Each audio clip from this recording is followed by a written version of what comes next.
Dr. Elena Vasquez pressed her palms against the cold metal viewport of the research station, watching the swirling nebula paint impossible colors across the void. 3 years aboard the Meridian Deep Space Research Facility had taught her that space held beauty beyond human comprehension, but today felt different. Today, her hands trembled not from wonder, but from fear. Dr. Vasquez, the Zephyrian delegation has arrived, came the voice of Commander Hayes through the comm system. Your presence is requested in Bay 7 immediately. Elena closed her eyes and took a deep breath. As the station's chief xenobiologist and medical officer, she had been chosen for this unprecedented diplomatic mission. The Zephyrians, a proud and ancient alien race, had finally agreed to formal contact with humanity after decades of cautious observation. But their terms were specific and strange. They would only negotiate with someone who could see beyond sight. The corridors of Meridian Station hummed with nervous energy as Elena made her way to the docking bay. Crew members stopped their conversations to watch her pass, their expressions mixing curiosity with concern. Everyone knew the rumors about the Zephyrian prince who would be leading the delegation. Prince Kale THYSS was said to be brilliant beyond measure, a master of technologies that humanity could barely comprehend. He was also completely blind, his sight stolen by a genetic curse that plagued the Zephyrian royal bloodline. Bay 7 had been transformed for the occasion. The harsh industrial lighting had been dimmed and replaced with soft, warm illumination. Xenobotanists had arranged displays of earth flowers alongside samples of vegetation from other human colonies, creating a garden that spoke to humanity's connection with life across the galaxy. The air recyclers have been adjusted to carry the scent of jasmine and pine, carefully chosen to be pleasant but not overwhelming to alien senses. Elena's team was already assembled when she arrived. Dr. James Chun, the station's leading linguist, stood beside a bank of translation computers, their screens flickering with complex algorithmic patterns. Lieutenant Sarah Morrison, their security liaison, maintained a respectful distance while keeping her hand near her sidearm. And Dr. Amara Okafor, the cultural anthropologist who had spent years studying fragmentary Zephyrian communications, clutched a tablet filled with behavioral protocols and diplomatic guidelines. Any last-minute intelligence on what to expect? Elena asked, though she knew the answer. Humanity's knowledge of Zephyrian culture was pieced together from long-range observations and intercepted transmissions. They were stepping into this first contact essentially blind, which felt like cruel irony given the circumstances. The Prince's shuttle is requesting permission to dock, Lieutenant Morrison reported, her voice crisp and professional. Their technology is unlike anything we've seen. The ship is generating gravitational fields that our sensors can't fully analyze. Through the reinforced viewing portal, Elena watched as the Zephyrian vessel approached. It wasn't sleek like human ships or mechanical like the few other alien crafts they'd encountered. Instead, it seemed almost organic, its surface rippling like living tissue while maintaining perfect geometric proportions. Crystalline structures jutted from its hull, pulsing with internal light that shifted through spectrums beyond human vision. The docking procedure took longer than expected. The Zephyrian ship seemed to be scanning every molecule of the station, its sensors probing with delicate precision. When the airlock finally sealed, Elena felt her heart rate spike. First contact protocols were one thing in theory, but facing an entirely alien intelligence was something else entirely. The inner airlock door opened with a soft hiss, and Elena's breath caught in her throat. Prince Kale THYSS stood just over 7 feet tall, his form humanoid, but distinctly alien. His skin held a faint luminescence, pale blue-white like starlight, and seemed to shift subtly as if responding to unseen forces. His features were sharp and angular, almost crystalline in their precision, with high cheekbones and a jaw that suggested both nobility and strength. Long, silver-white hair flowed down his back, moving as if suspended in water despite the normal gravity. But it was his eyes that drew Elena's attention and held it.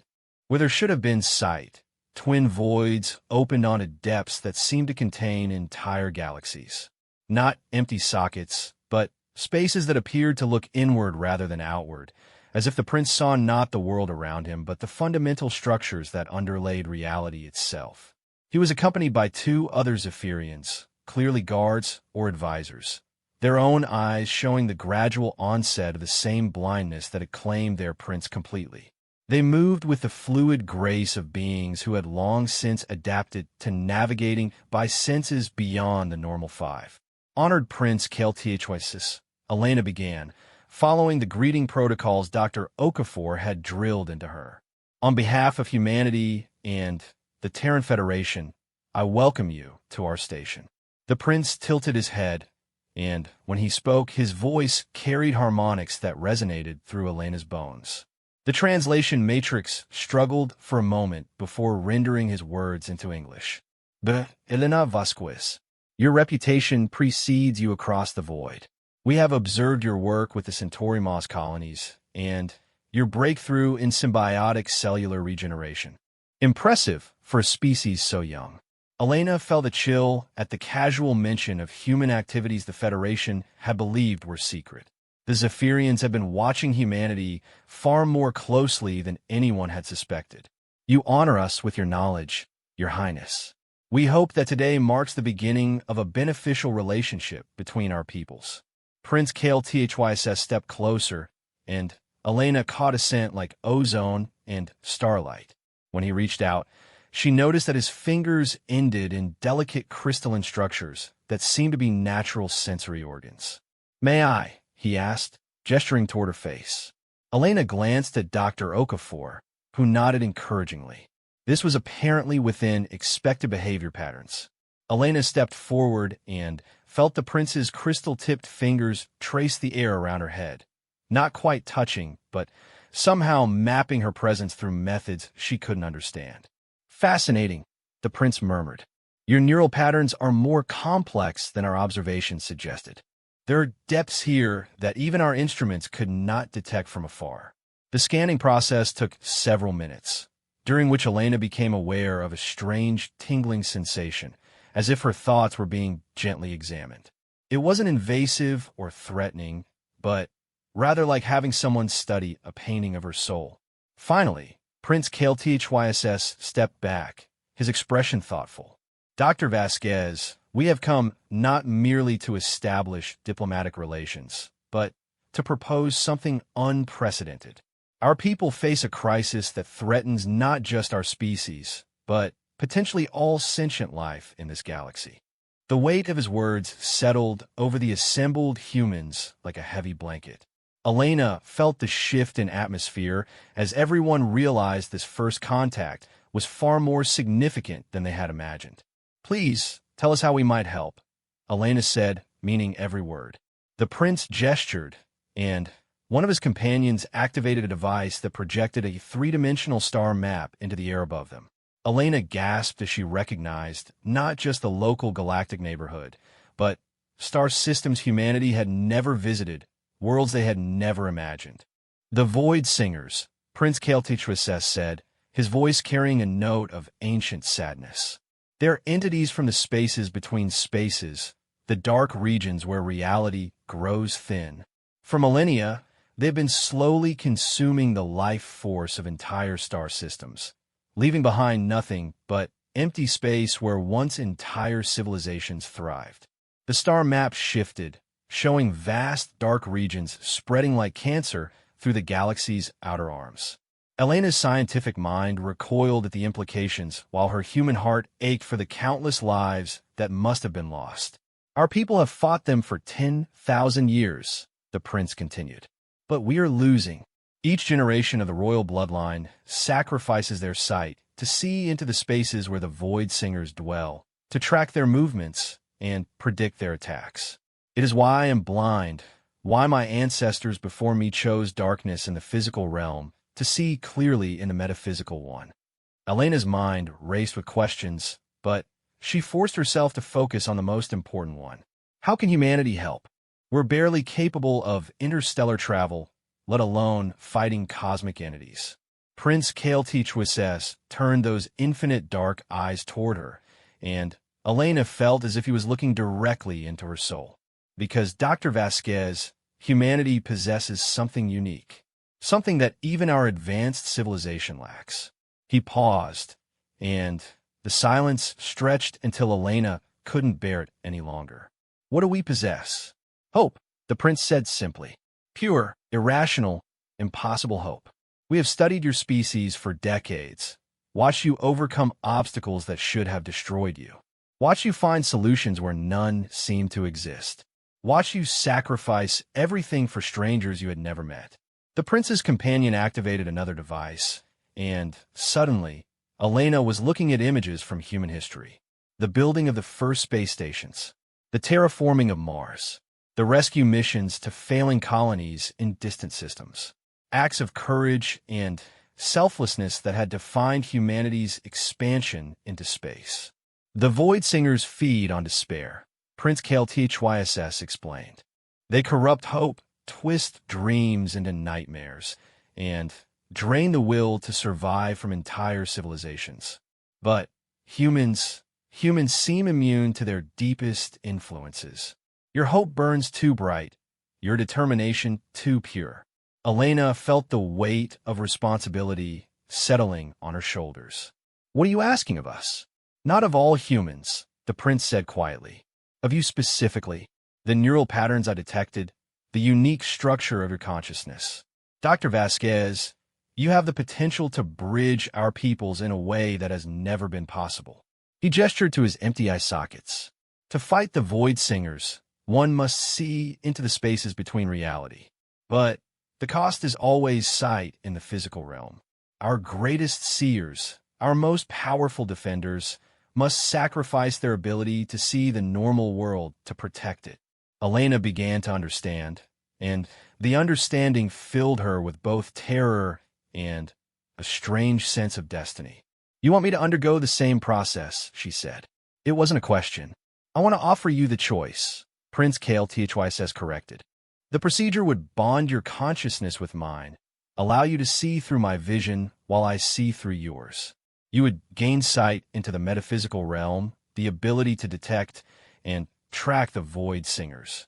But the process, it would require you to sacrifice your physical sight permanently. The silence that followed was deafening. Elena could hear her colleagues' shocked breathing, the distant hum of the station's systems, the beating of her own heart. If I refuse, she asked, then we continue fighting alone, and eventually we will lose. The Void Singers will consume this galaxy system by system, leaving nothing but empty space where billions of worlds once flourished. Humanity will have perhaps a century before they reach Earth's sector. Elena closed her eyes and tried to imagine a world without sight. No more sunsets painting the sky in impossible colors. No more faces of loved ones. No more text to read, art to appreciate, the countless small visual moments that made life beautiful. And yet, when she opened her eyes again, she found herself looking at Prince Kael'Teachwisses and seeing not just an alien prince, but someone who had already made that same impossible choice. How long do I have to decide? She asked. The Void Singers are massing for another assault. One of the prince's companions spoke for the first time, their voice carrying the weight of urgent desperation. Our reconnaissance indicates they will strike the Kepler system within 30 solar cycles. If we are to mount an effective defense, the bonding must occur soon. Elena's mind immediately went to the Kepler system. 3 colony worlds, nearly 2 million human settlers, including the research outpost where her former colleague Dr. Marcus Webb was studying alien ecosystems. Real people with real lives, all potentially doomed if the Void Singers couldn't be stopped. I need time to think, Elena said, though even as she spoke, she knew what her answer would be. Prince Kael'Teachwisses nodded gravely. Of course, but while you consider, might I suggest we proceed with the preliminary scans? Understanding the process might help inform your decision. Dr. Chen stepped forward, his translator unit crackling as it processed rapid-fire questions. Your Highness, Our medical team would need to understand the biological implications. What exactly does this bonding process involve? The prince's companion activated another device, and suddenly, Elena was looking at complex biological readouts that made her breath catch. The Zephyrian nervous system was unlike anything in human science, with neural pathways that seemed to extend into dimensions beyond the normal three. The bonding creates a quantum entanglement between consciousness patterns, Prince Kale THYSS explained. Your visual cortex would be rewired to process metaphysical rather than physical light. The connection would allow real-time sharing of sensory data across any distance. Elena studied the readouts with growing fascination. As a xenobiologist, she had always wondered about the possibilities of interspecies neural interfaces. The science was beyond anything humanity had achieved, but the principles were recognizable. The risks, she asked. Beyond the permanent loss of physical sight, there is approximately a 15% chance of complete neural cascade failure, resulting in death, the prince said with clinical precision. A 30% chance of partial cognitive dysfunction, and an unknown probability of personality integration effects. Dr. Okafor leaned forward. Personality integration? Our consciousness would be permanently linked, Prince Kale THYSS explained.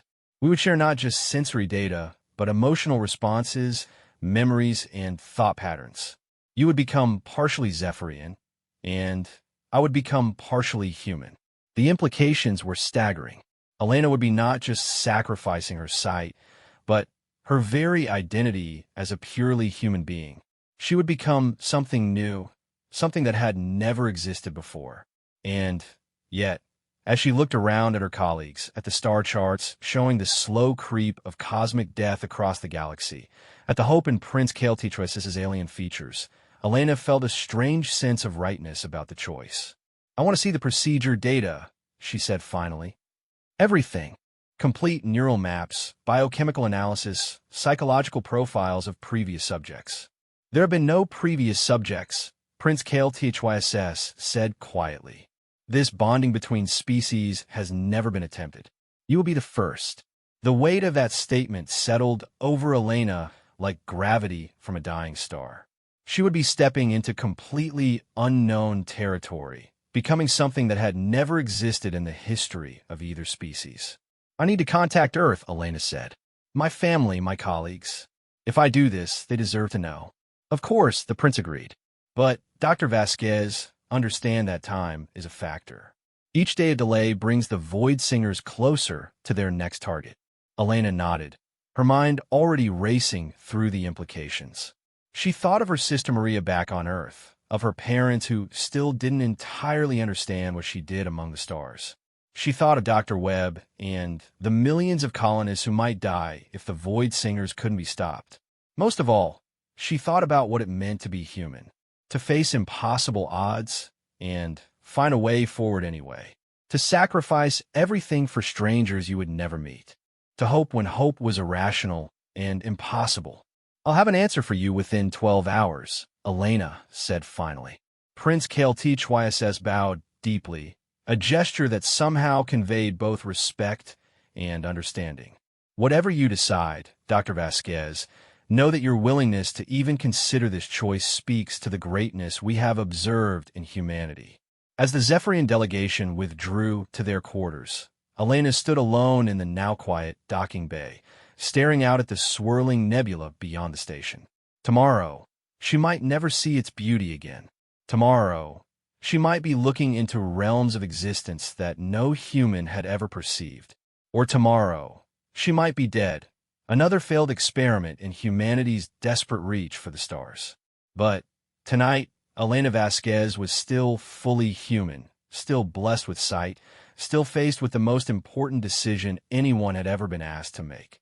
And despite the terror and uncertainty, despite everything she would lose, she found herself thinking not about darkness, but about the light that humanity might yet bring to a galaxy under threat.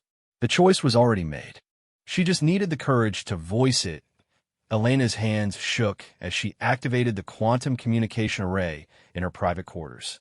The connection to Earth took several minutes to establish, the signal bouncing through relay stations across dozens of star systems. Where her sister Maria's face finally appeared on the holographic display, Elena felt tears she didn't know she'd been holding back begin to fall. Elena. God, it's good to see you. Mom and Dad are here too, hold on.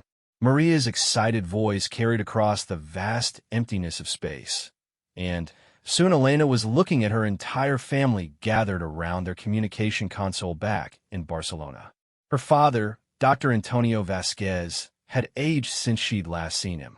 His hair was completely gray now, his face lined with the worry that came from having a daughter who worked in the deepest reaches of space.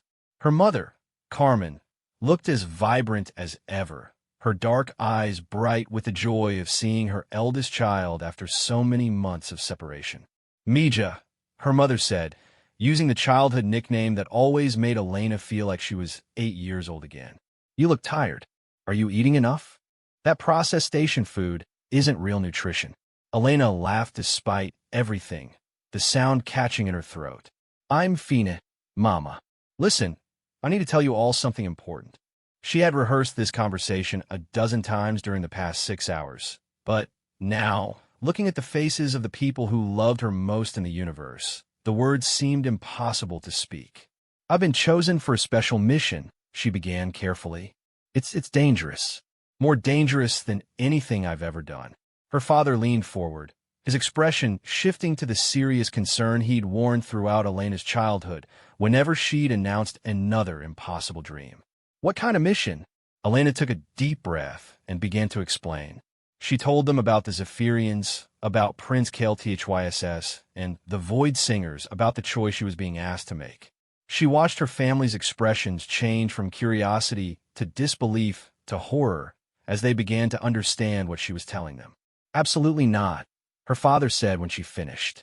Elena, you're talking about permanent blindness, about some kind of alien brain surgery that's never been tested, about becoming, I don't even know what. Papa, you don't understand the stakes here.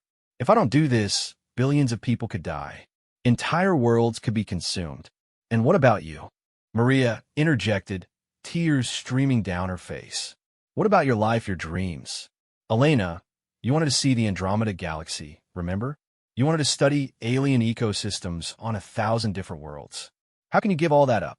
Elena had forgotten about her childhood dream of reaching Andromeda. The memory hit her like a physical blow, but she forced herself to remain steady. Maybe this is how I get to see more than I ever imagined. Maybe this is how I help preserve all those worlds for someone else to explore. Her mother had been quiet throughout the exchange, but now she spoke with the voice that had guided Elena through every major decision of her life. Mija, tell me the truth. Are you doing this because you think you have to, or because you want to? The question cut straight to the heart of Elena's uncertainty. She had been telling herself this was about duty, about humanity's obligation to help in the fight against cosmic evil. But sitting here, looking at her family's faces across the impossible distance of space, she had to acknowledge something deeper. Both, she admitted. I'm terrified, Mama. But I'm also excited. This could be the greatest discovery in human history. The chance to see reality from a completely different perspective, to understand the universe in ways that no human ever has. And if you die during the procedure, then I die trying to save people. That's not the worst fate imaginable. Her father stood up abruptly, pacing out of the hologram's range before returning. Elena, I've spent my entire career studying the human brain. What you're describing, the neural integration with an alien consciousness, it could fundamentally change who you are. You might not be our Elena anymore. I'll still be me, Papa. Just more. They talked for another hour, her family pleading with her to reconsider, Elena trying to make them understand the magnitude of what was at stake. Finally, when the conversation had circled back to the same arguments for the 4th time, Elena knew she had to end it. I love you all more than I can ever express, she said, looking at each of their faces in turn. But this is my choice to make. I need you to trust that I know what I'm doing. When? Maria asked quietly. Tomorrow morning, ship time. The silence stretched across the light years between them. Finally, her mother spoke. Then, we'll be here, holding vigil. Whatever happens, Mija, know that we're proud of you. Elena closed the connection and sat alone in her quarters, staring at the blank display. Through the small porthole, she could see the Zephyrian ship docked with the station, its organic curves pulsing with alien light. Soon, she would be bound to that vessel and its occupants in ways that humanity had never imagined possible. She spent the next few hours recording messages, personal notes to colleagues, scientific observations for the Federation databases, and a detailed account of everything she knew about the Zephyrian culture and technology. If the procedure killed her, at least her knowledge wouldn't die with her. The most difficult message was the one she recorded for Dr. Marcus Webb on Kepler Prime. Marcus had been her research partner for 3 years before transferring to the colony world, and Elena suspected he had feelings for her that went beyond professional collegiality. She found herself trying to explain why she was willing to sacrifice any possibility of a future with him for the chance to save his world. Marcus, she said to the recording device, by the time you receive this message, I'll either be something new or I'll be dead. Either way, the Elena you knew will be gone.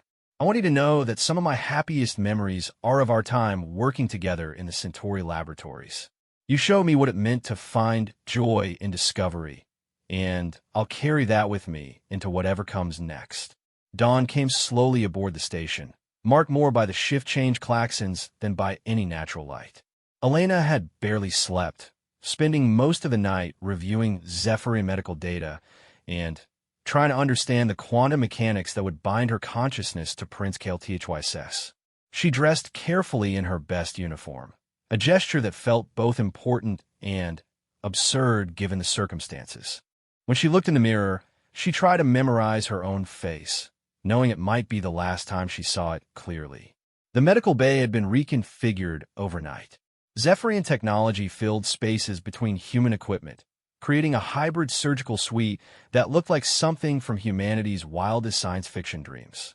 Dr. Chun was already there, running final diagnostics on the translation matrices that would allow the two species' medical teams to coordinate. Prince KLTHYSS arrived precisely on schedule, accompanied by what Elena now recognized as the Zephyrian equivalent of a medical team. Their leader introduced herself as Healer Vashti, an ancient Zephyrian whose own eyes had been sacrificed centuries earlier in the fight against the Void Singers. Dr. Vasquez, Healer Vashti, said through the translation matrix, I want you to understand exactly what will happen during this procedure. First, we will establish a preliminary neural link, allowing you to experience KLTHYSS's metaphysical vision temporarily. Only if you can tolerate that connection will we proceed with the permanent bonding. Elena nodded, appreciating the staged approach. It was good medical practice, even when dealing with procedures that had never been attempted before. The temporary link carries its own risks, the healer continued. Exposure to metaphysical sight can be overwhelming for minds not evolved to process such input. Some beings experience permanent psychological trauma, even from brief contact. What would that look like? Elena asked. Prince KLTHYSS stepped forward. Imagine trying to perceive 11 dimensions simultaneously while your brain is designed for 3. Imagine seeing the mathematical structures that underlie reality while lacking the cognitive framework to process such information. Imagine looking into infinity and having infinity look back. Elena felt a chill of genuine terror, but forced herself to nod. And if I can handle the temporary link, then we proceed with the full neural bonding, Healer Vashti explained. The process involves quantum-level restructuring of your visual cortex and associated neural pathways. The physical changes are permanent and irreversible. Dr. Sarah Kim, Meridian Station's chief medical officer, stepped forward with a tablet full of waivers and consent forms. Elena, I have to say for the record that this procedure falls completely outside anything in human medical practice. I can't even begin to predict the long-term consequences. Noted and understood, Elena replied, signing the documents with hands that had finally stopped shaking. Fear had crystallized into determination, the way it always did when she was about to do something that terrified her. The initial setup took over an hour. Elena was positioned on a hybrid surgical table that adjusted its configuration based on both human and Zephyrian physiological requirements. Sensors were attached to her skull, delicate Zephyrian crystals that would monitor her neural activity throughout the procedure. And Foreline delivered a cocktail of human sedatives and Zephyrian neural stabilizers that would keep her conscious but calm during the process. Prince KLTHYSS was positioned on a similar table beside her, the two surfaces close enough that the healers could establish physical contact between them. Elena found herself staring into those impossible dark eyes, trying to imagine what kind of sight lay hidden behind them. "Are you ready, Dr. Vasquez?" Healer Vashti asked. Elena looked around the room one last time, taking in the faces of her colleagues. The mixture of alien and human technology, the soft lights that would soon become meaningless to her. "I'm ready." The first sensation was warmth spreading from the crystal sensors through her skull. Elena felt her consciousness expand, as if someone had suddenly given her access to rooms in her mind that she'd never known existed. The expansion was disorienting, but not painful like the mental equivalent of taking a deep breath. Then Prince KLTHYSS reached out and took her hand, and Elena's world exploded into impossible sight. She was suddenly perceiving the medical bay from 1,000 different angles simultaneously, not through cameras or multiple eyes, but through dimensional layers that folded space and time into origami patterns her mind could barely process. She could see the quantum fluctuations in the air, the probability clouds surrounding every atom, the information streams flowing through the station's computers. But more than that, she could see the people. Not their bodies, but their consciousness patterns, the unique signatures of their souls painted across dimensions she'd never imagined. Dr. Chen's mind glowed with the structured light of language and translation. Dr. Kim's consciousness pulsed with the steady rhythm of medical knowledge and healing intent. Healer Vashti's awareness spread like silver fire through planes of existence that transcended physical space. And through it all, Elena felt Prince KLTHYSS's presence in her mind, his consciousness intertwining with hers in ways that were both intimate and alien. She experienced his memories, thousands of years of Zephyrian history, the gradual spread of the cosmic blight across distant galaxies, the growing desperation as entire civilizations vanished into empty space. She saw the Void Singers for the first time and nearly screamed.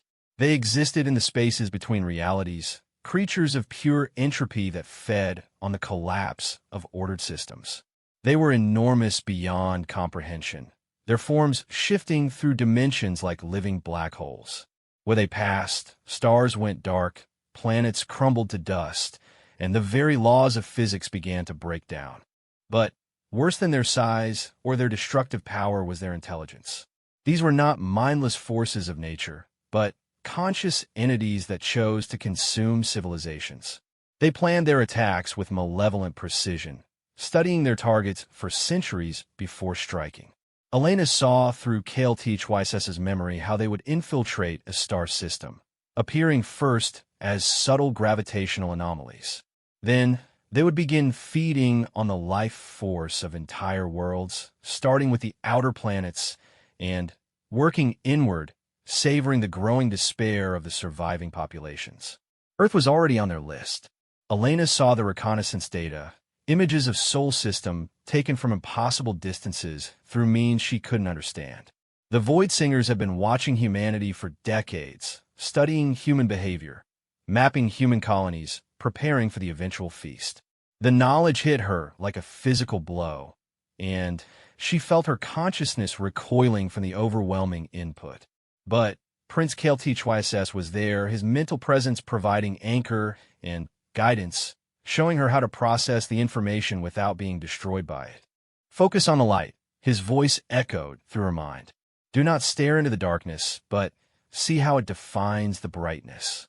Elena followed his guidance and began to perceive the other side of reality.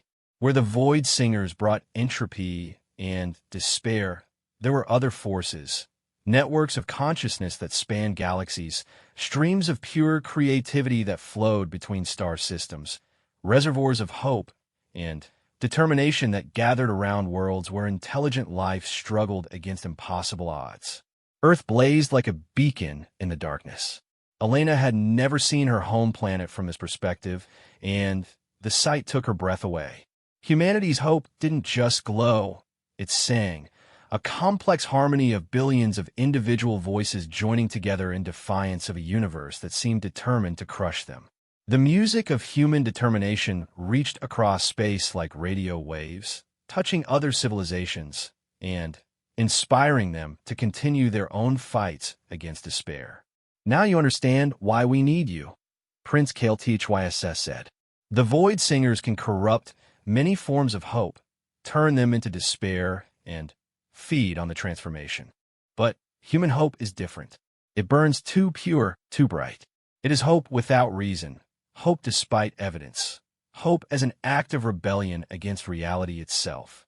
Elena felt tears streaming down her face, though she couldn't tell if she was crying from joy or terror. The metaphysical sight was beautiful and terrible beyond anything she had ever imagined, and she knew with absolute certainty that she could never give it up. "I can handle it," she whispered, both aloud and through the mental connection. "Proceed with the permanent bonding." The transition from temporary link to permanent neural restructuring felt like dying and being reborn simultaneously. Elena felt her visual cortex dissolving and reforming, her neural pathways restructuring themselves to process information that human brains had never been designed to handle. The pain was indescribable, not physical agony, but the sensation of her very identity being rewritten at the quantum level. Through it all, Prince KLTHYSS anchored her, his consciousness providing stability while her mind learned to exist in expanded dimensions. She felt her personality merging with his, gaining access to thousands of years of Zephyrian knowledge and experience while contributing her own uniquely human perspective to their shared awareness. When the restructuring finally ended, Elena opened her eyes and saw nothing. The physical world had vanished, replaced by darkness, so complete it seemed to have weight and substance. For a moment, panic threatened to overwhelm her. Despite all her preparation, the reality of permanent blindness hit her like a physical blow. But then she opened her other eyes, the new organs of perception that the bonding had created, and gasped at what she found. The universe was alive. Elena could see the cosmic web of dark matter that connected galaxies like neural pathways in an impossible brain. She could perceive the flow of time itself, streams of causality that connected past and future in ways that made linear thinking seem primitive. She could sense the consciousness patterns of every being within light years, from the simple awareness of space-dwelling bacteria to the complex thoughts of her human colleagues. And overlaying everything, she could see the battle. The Void Singers were everywhere, their influence seeping through the spaces between realities like cosmic infection. But they were being fought by networks of consciousness that spanned the galaxy, coalitions of species that Elena had never heard of working together to preserve islands of light in an ocean of growing darkness. "Welcome to the real war," Prince KLTHYSS said, his voice now echoing directly through their shared consciousness. "Welcome to the fight for the soul of the universe itself." Elena tried to speak and found that her throat would no longer respond to her commands. The neural restructuring had claimed not just her sight, but her voice, the speech centers of her brain now devoted to processing metaphysical data streams. But she could communicate through the bond, her thoughts flowing directly to KLTHYSS and through him to the broader network of Zephyrian consciousness. "I can see them," she projected, focusing on a distant star system where reality seemed to be unraveling at the edges. "The Void Singers. They're preparing to move on Kepler's system."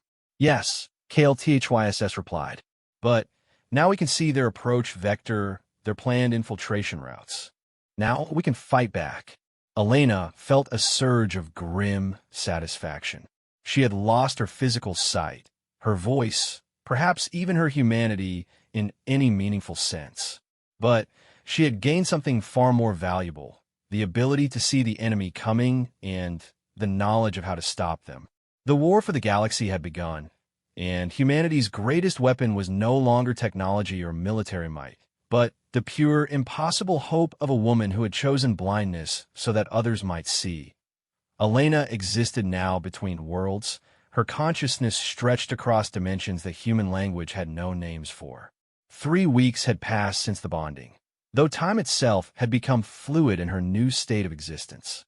She could perceive the past and future as layered possibilities, probability streams that shifted with every decision made by conscious beings across the galaxy.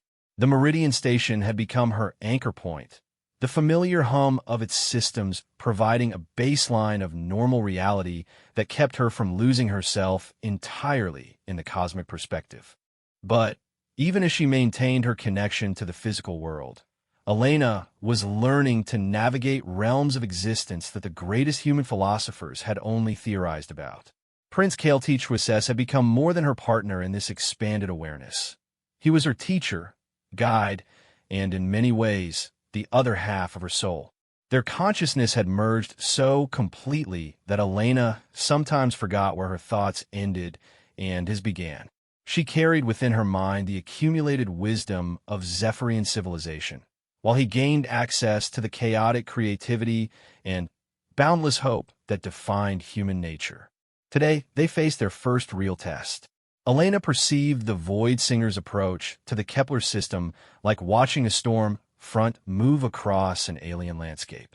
The entities moved through folded space, their massive forms creating distortions in reality that rippled backward through time. They had been approaching for weeks, but their method of travel made conventional detection impossible. Only through metaphysical sight could anyone track their true position and intent. They will emerge from null space in 6 standard hours. Elena projected to the assembled defense fleet. Her thoughts were translated through communication arrays that the Zephyrians had installed throughout the station, converting metaphysical awareness into data that normal consciousness could process. Admiral Chen Xiaoping, commander of the Terran Defense Fleet, studied the tactical displays with the grim expression of someone who had spent decades preparing for battles he'd hoped would never come. Dr. Vasquez, can you determine their exact emergence point? Elena focused her perception on the probability streams surrounding Kepler's system, watching the way future timelines converged around specific coordinates. The math was beautiful and terrible, equation after equation written in the fundamental forces of the universe itself. Grid reference 247.6 by 113.2, approximately 2 million kilometers outside Kepler Prime's orbit, she replied through the translation matrix. They will manifest in normal space for exactly 17 minutes while they establish their feeding web, then phase back into null space to begin the consumption process. Admiral Chen nodded grimly. 17 minutes wasn't much time to mount an effective assault against entities that could consume entire worlds. But it was more warning than any previous civilization had ever received. Fleet positions? Chen asked his tactical officer. 37 ships in optimal intercept positions, sir. The Zephyrian vessels are integrated into our formation and standing by. Elena watched the preparations through multiple layers of perception.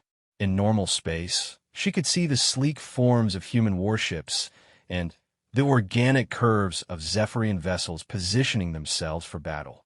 But in the metaphysical realm, she perceived something far more significant: the growing web of consciousness that connected every being in the fleet. Humans and Zephyrians working together, their combined will focused on a single purpose. It was beautiful in ways that transcended any merely physical sight, hope and determination flowing between species like streams of liquid light. But Elena could also see the approaching darkness, and her enhanced awareness revealed the true scale of what they faced. The Void Singers weren't just massive. They were massive beyond any physical comparison. Each entity was larger than most planets, their forms shifting between dimensions in ways that hurt to perceive directly. They moved through space by convincing reality itself that they belonged wherever they chose to manifest, rewriting local physics to accommodate their impossible existence. Admiral, Elena projected, her mental voice carrying undertones of urgency that the translation matrix struggled to convey. I need to show you something. She opened a narrow channel of metaphysical perception to Admiral Chun, carefully filtering the input to avoid overwhelming his unmodified human consciousness. Even so, she felt his mind recoil when he caught his first glimpse of what was approaching his fleet. Mother of God, Chun whispered, how do we fight something like that? The same way your species has always fought impossible odds. Prince Kale THYSS interjected through Elena's connection. With courage, determination, and by refusing to accept that victory is impossible. Elena felt a surge of affection for both the Admiral's fear and Kale THYSS's confidence. The bonding had given her access to Zephyrian knowledge, but it had also shown her how differently the two species approached the concept of hope. Zephyrians hoped because their calculations suggested that victory remained mathematically possible. Humans hoped because they chose to hope, regardless of what the mathematics suggested. Show me the battle plan, Chun requested. Elena opened her perception to encompass the entire Kepler system, sharing her view through the communication arrays so that every ship in the fleet could see what she saw.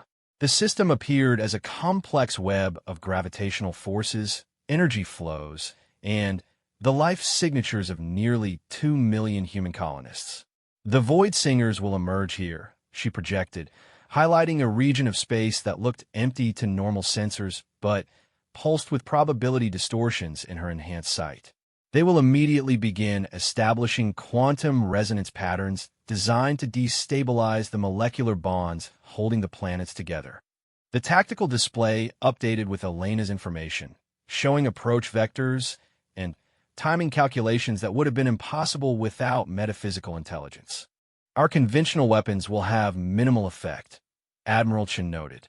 How do the Zephyrians typically engage these entities? Typically, Prince Kale THYSS replied through Elena, we don't. Previous encounters have been defensive actions designed to delay rather than destroy. But your species presents new possibilities. Elena felt Kale THYSS accessing her memories of human military history, studying the countless times that human forces had achieved victory through tactics that seemed suicidal to any rational analysis. Pyrrhic charges that became legendary victories. Last stands that inspired entire civilizations. The willingness to sacrifice everything for abstract principles like freedom and dignity. The Void Singers feed on despair, Elena explained, her projection reaching every human ship in the fleet. They are most vulnerable when faced with pure, irrational hope. Our attack must be more than military. It must be an act of defiance against the very concept of surrender.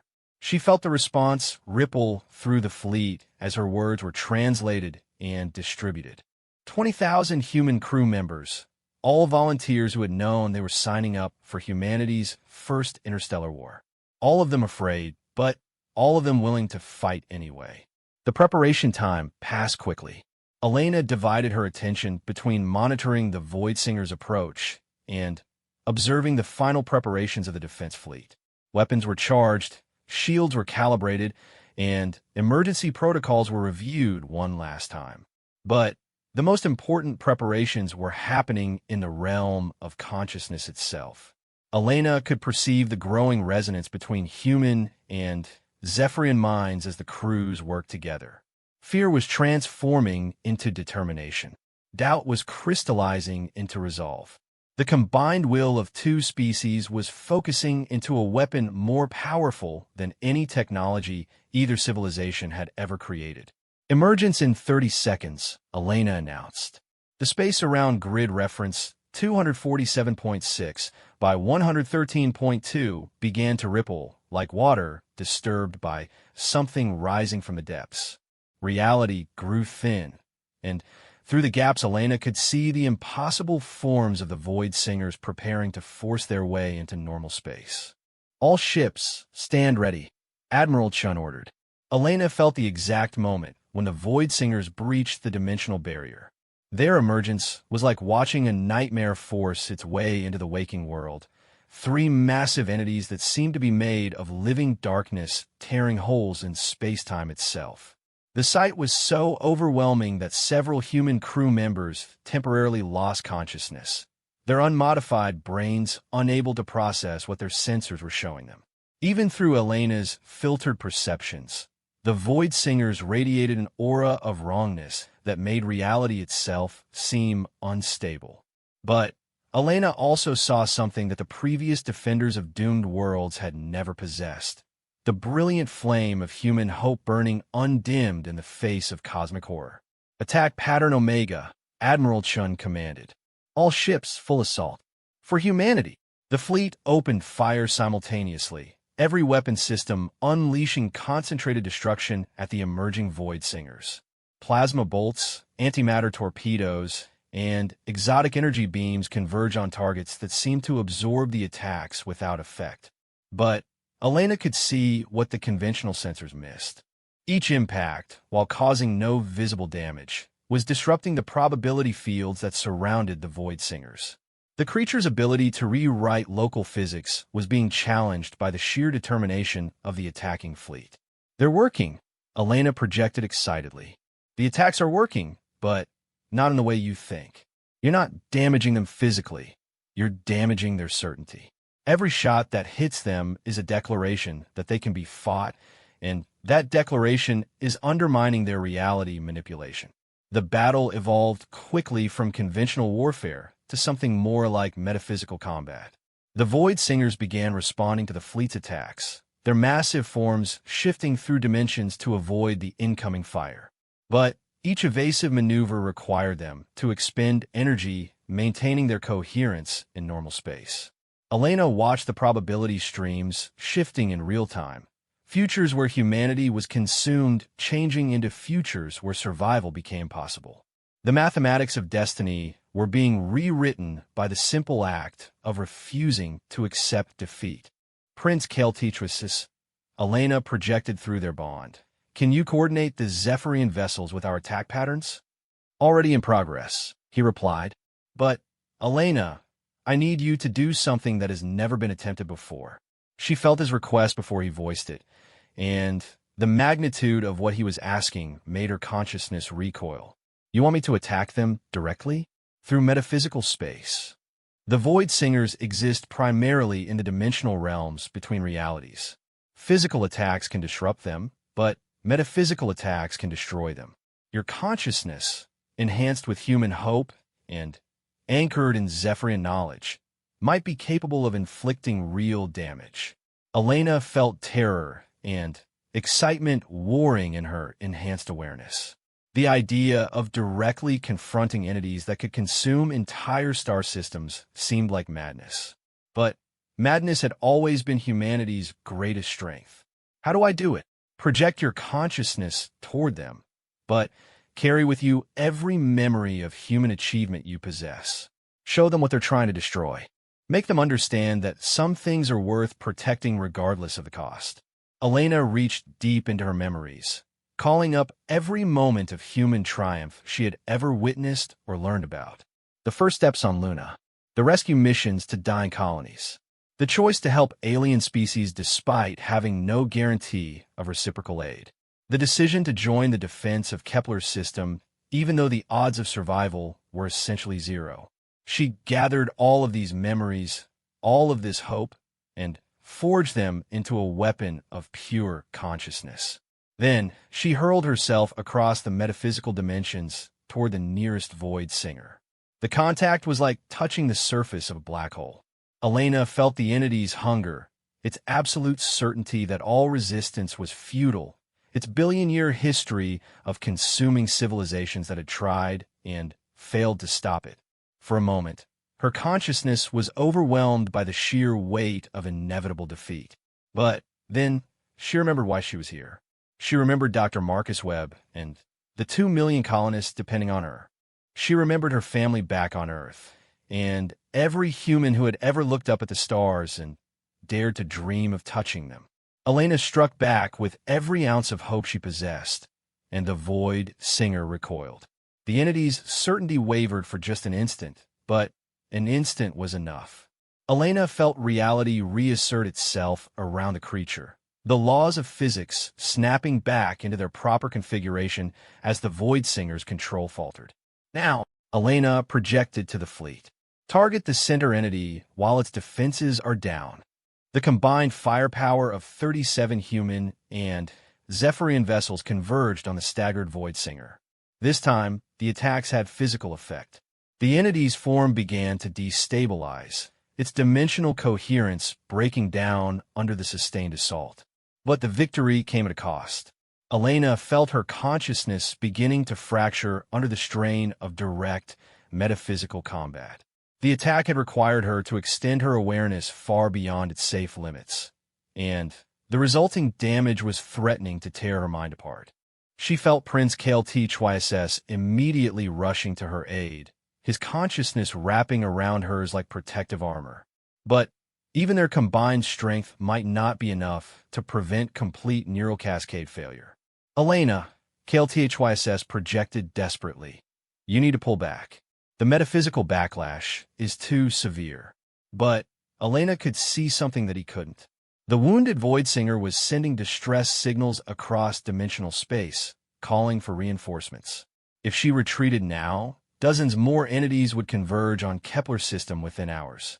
I can stop them, she projected back. But I need to push deeper. That will kill you. Maybe. But it will definitely save 2 million people. Elena felt Tetris's anguish through their bond, and for a moment she was tempted to pull back, to choose survival over victory. But then she remembered who she was, what species had given birth to her, and what that heritage demanded of her. Humans didn't retreat when the odds were impossible. They charged forward and made the impossible happen through sheer, bloody-minded determination. Elena gathered the last reserves of her strength and hurled her consciousness once again into metaphysical space, aiming not at the individual Void Singers, but at the dimensional conduits they used to travel between star systems. The backlash nearly destroyed her instantly, but she held on long enough to accomplish her goal. The conduits collapsed, trapping the 3 Void Singers in normal space where the fleet's weapons could finish what Elena had started. As consciousness finally began to fade, Elena felt a strange sense of completion. She had lost her sight to gain a greater vision, lost her voice to speak to the cosmos itself, and now she was losing her individual existence to save the lives of people she would never meet. It was, she realized as darkness closed around her awareness, a very human way to end a very human story. Elena drifted in a space between existence and oblivion, her consciousness scattered across dimensions like fragments of shattered starlight. She could perceive herself from 1,000 different angles simultaneously, as energy patterns in the quantum foam, as probability waves collapsing and reforming, as echoes of determination reverberating through the cosmic web that connected all thinking beings. Death, she discovered, was not the simple cessation she had expected. Through her fragmented awareness, Elena could sense the aftermath of the battle at Kepler's system. The 3 Void Singers had been destroyed, their forms dissolving into constituent darkness as the fleet's concentrated firepower tore them apart in normal space. The dimensional conduits that would have brought reinforcements remained sealed, buying humanity and its allies precious time to prepare for the greater war that was coming. 2 million colonists continued their lives, unaware that a woman they had never met had chosen dissolution rather than allow their destruction. Elena felt satisfaction at that thought, even as she struggled to maintain any coherent sense of self in the metaphysical currents that carried her consciousness like a river of living thought. But she was not alone in the darkness. Prince HFY pursued her through dimensional space, his own consciousness extending beyond safe limits as he sought to gather the scattered pieces of her awareness. Elena could feel his desperation, His refusal to accept that the bonding that had made them two halves of a greater whole had been severed by her sacrifice. Elena, his mental voice echoed across impossible distances. Come back. The galaxy needs you. I need you. She tried to respond, but found that her thoughts kept dissolving into streams of pure mathematics, equations that described the fundamental forces holding reality together. Her identity was being absorbed into the cosmic background, transformed from a person into a principle, from consciousness into law. It should have been terrifying, but Elena found herself oddly peaceful with the transformation. She had always been driven by curiosity about the universe's deepest mysteries. Now she was becoming part of those mysteries, her awareness expanding to encompass cosmic truths that no individual mind could normally process. Through her dispersed perception, she began to understand things that even the Zephyrians had never suspected. The Void Singers were not the ultimate enemy. They were symptoms of something far more fundamental, a growing imbalance in the cosmic forces that maintained reality itself. For billions of years, the universe had been slowly losing its capacity for novelty, creativity, and hope. Entropy was winning not through physical processes, but through the gradual extinction of the conscious will to resist it. Species after species had fallen to despair, their civilizations collapsing not from external threats, but from the simple inability to imagine that tomorrow could be better than today. The Void Singers were drawn to such worlds like scavengers to carrion, feeding on the resignation and hopelessness that preceded civilizational death. But humanity was different. Elena could see it now, with perfect clarity, her expanded consciousness encompassing the entire history of her species. Humans had evolved in circumstances that should have produced a cautious, conservative people focused on survival above all else. Instead, they had developed an almost pathological optimism, a bone-deep conviction that any problem could be solved if they just worked hard enough and refused to give up. It made no evolutionary sense. It should have gotten them killed. Instead, it had made them the universe's best hope for breaking the cycle of cosmic despair. Elena felt herself beginning to understand her true purpose, the reason why the dimensional barriers had been weakened enough to allow her consciousness to survive dissolution. The universe itself was trying to preserve what she represented, the distilled essence of human hope transformed into a force that could operate on cosmic scales. But understanding came with a price. The more clearly she perceived the universal patterns, the more her individual identity faded into the background. She was becoming something larger than Elena Vasquez, larger than human, larger than any single consciousness could contain. No. KLTHYSS's mental voice blazed across dimensional space with desperate intensity. I won't let you disappear. You are Elena Vasquez, xenobiologist, daughter of Antonio, and Carmen, sister to Maria. You have brown eyes and a scar on your left hand from when you fell off your bicycle at age 7. You hate artificial gravity, and you dream of seeing the Andromeda galaxy. His words hit her like anchors, each memory pulling her scattered consciousness back toward coherence. Elena felt herself remembering what it was like to be human, to exist in a single moment instead of perceiving all of time simultaneously. You made me promise to show you what human hope looks like from a Zephyrian perspective, KLTHYSS continued, his thoughts burning with desperate affection. I cannot fulfill that promise if you cease to exist. Elena focused on that promise, using it as a foundation to rebuild her sense of self. Slowly, painfully, she began pulling her consciousness back together, gathering the scattered fragments, and weaving them into something that resembled her original personality. The process was agonizing. Elena had to choose which cosmic truths to forget, which universal perspectives to abandon, in order to fit herself back into the constraints of individual existence. It felt like trying to pour an ocean into a teacup, losing most of what she had gained in the necessary compression. But as her awareness contracted back toward human scales, Elena discovered something unexpected.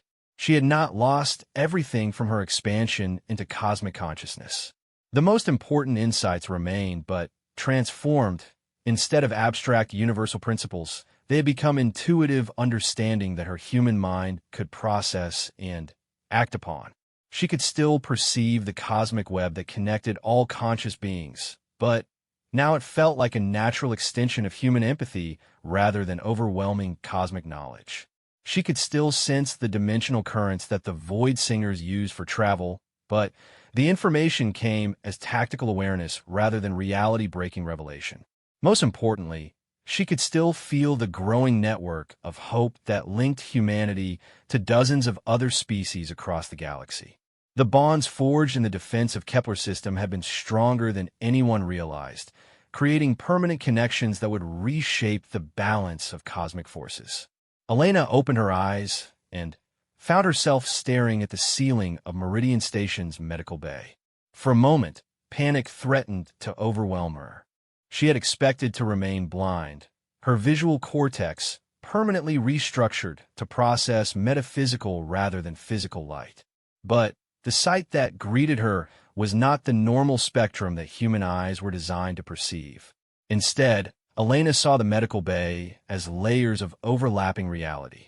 The physical structure was there: walls, ceiling, medical equipment. The concerned faces of her colleagues gathered around her bed. But superimposed over that baseline reality were streams of information, probability clouds, and the glowing signatures of conscious minds. She had not regained normal sight. She had gained something unprecedented: the ability to perceive both physical and metaphysical reality simultaneously. Elena, Dr. Sarah Kim, leaned over her, medical scanner in hand. "Can you hear me? Your neural patterns have been completely chaotic for the past 6 hours." Elena tried to speak and was relieved to discover that her voice had returned along with her sight.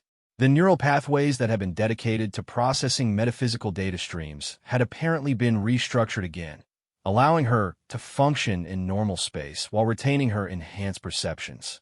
"I can't hear you," Elena said, her voice rough from disuse.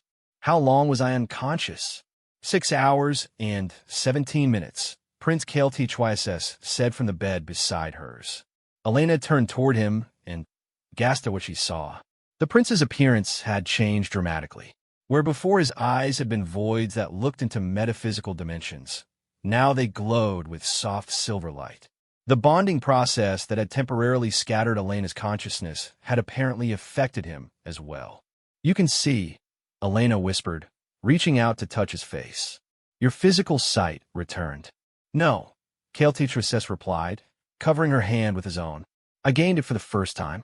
The curse that has plagued the Zephyrian royal bloodline for millennia has been broken. When you chose to sacrifice your individual existence to save others, the cosmic forces that maintain balance demanded compensation.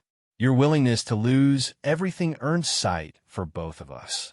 Elena stared at him in wonder, then began to laugh. It started as a quiet chuckle, but quickly grew into the kind of deep, liberating laughter that only comes after surviving something that should have been impossible. "What's so funny?" Dr. Kim asked, her medical scanner showing readings that she clearly didn't know how to interpret. "I sacrificed my sight to gain cosmic vision," Elena explained between fits of laughter.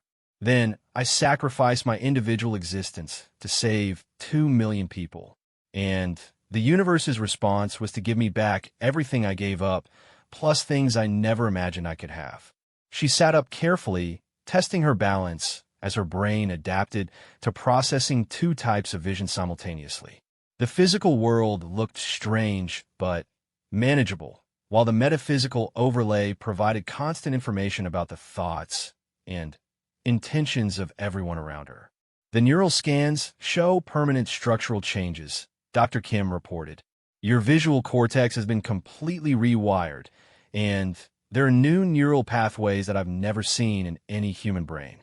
Because I'm not entirely human anymore," Elena said, the reality of her transformation finally sinking in.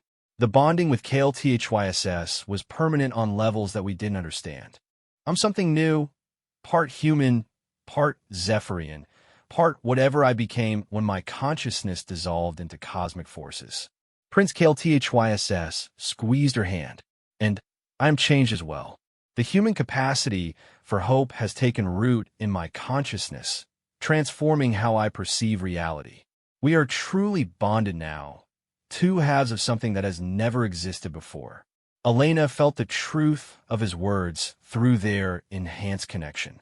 She could perceive his thoughts and emotions as clearly as her own, while he had gained access to the uniquely human ability to hope without reason, to believe in impossible outcomes simply because the alternative was unacceptable. Dr. Vasquez, Admiral Chin's voice came through the medical bay's communication system. When you're able, we need to debrief on the battle and discuss next steps. The victory at Kepler has bought us time, but long-range sensors are detecting movement in the outer galaxy. The Void Singers are massing for a coordinated assault. Elena closed her physical eyes and opened her metaphysical perception, extending her awareness across vast distances to observe the cosmic movements Admiral Chun had referenced. What she saw made her blood run cold. Hundreds of Void Singers were gathering in the empty spaces between galactic arms, their forms drawing sustenance from the dying stars and failed civilizations they had already consumed. But more disturbing was the pattern of their assembly. They were preparing not for random attacks, but for a systematic campaign designed to extinguish hope itself. They had learned from the defeat at Kepler. They understood now that humanity's hope was more than just emotional resilience. It was a weapon that could actually harm them. Their response was to target that hope directly, to attack every human colony simultaneously and overwhelm humanity's ability to maintain optimism in the face of universal destruction. They're planning to hit Earth, Elena said quietly, her enhanced sight tracking probability streams that led inexorably toward humanity's homeworld. Not immediately, but soon. They want to break human hope by destroying the thing we love most. The silence that followed was profound. Everyone in the medical bay understood the implications. Earth was more than just another planet. It was the symbol of everything humanity had achieved, the proof that intelligence and determination could transform a hostile universe into something beautiful. How long do we have? Admiral Chen asked. Elena focused her perception on the distant assemblage of cosmic predators, calculating their approach vectors and the time required to traverse the dimensional barriers between galaxies. 6 months, she said finally. Maybe 7 if we're lucky. Then, we use that time to prepare, Prince Keltichus said, his voice carrying new harmonics that Elena recognized as the sound of human determination filtered through Zephyrian awareness. The victory at Kepler proved that the Void Singers can be defeated. Now we must find a way to defeat all of them. Elena nodded, feeling the weight of responsibility settling on her shoulders like a familiar coat. She had sacrificed her eyes to gain cosmic sight, lost her individual identity to save strangers, and been reborn as something unprecedented in the history of either species. Now she would use everything she had become to save not just humanity, but the entire galaxy from the forces of cosmic despair. The universe had given her impossible gifts. Time to discover what impossible things she could accomplish with them.